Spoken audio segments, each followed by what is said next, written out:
আমাদের প্রত্যাশিত স্বনির্ভর সমৃদ্ধ বাংলাদেশ গড়তে হলে প্রতিশোধ, প্রতিহিংসা কিংবা অযথা বিতর্ক নয়। শহীদ রাষ্ট্রপতি জিয়াউর রহমান বলতেন, জাতীয় ঐক্য আমাদের শক্তি, বিভাজন আমাদের দুর্বলতা। সেই কথা স্মরণ করেই বলতে চাই, আমাদের পথ মত ভিন্ন হতে পারে, আমাদের মধ্যে বিভিন্ন ইস্যুতে বিতর্ক বিরোধ থাকতে পারে, তবে আমাদের মধ্যেকার বিতর্ক বিরোধ যেন শত্রুতায় রূপ না নেয়।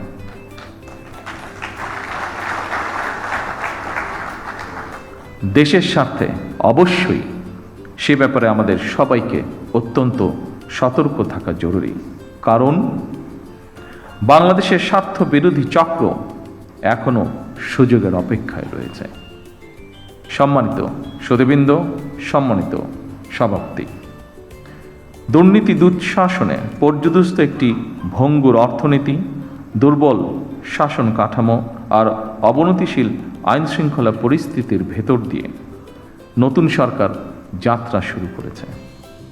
আইনশৃঙ্খলা পরিস্থিতির উন্নয়ন, দুর্নীতি নিয়ন্ত্রণের মাধ্যমে জনজীবনে শান্তি নিরাপত্তা ফিরিয়ে আনাই হচ্ছে আমাদের সরকারের অন্যতম প্রধান অগ্রাধিকার। বাংলাদেশের বর্তমানে এক বিশাল সংখ্যক কর্মক্ষম জনগোষ্ঠী রয়েছে। কর্মক্ষম এই জনগোষ্ঠীর জন্য কর্মসংস্থান তৈরির এই মুহূর্তে হচ্ছে বড় চ্যালেঞ্জ। শুধু অর্থনীতি নয়, ফ্যাসিবাদী শাসনামলে আমাদের শিক্ষা ব্যবস্থাও বিপর্যয়ে নেমে এসেছিল।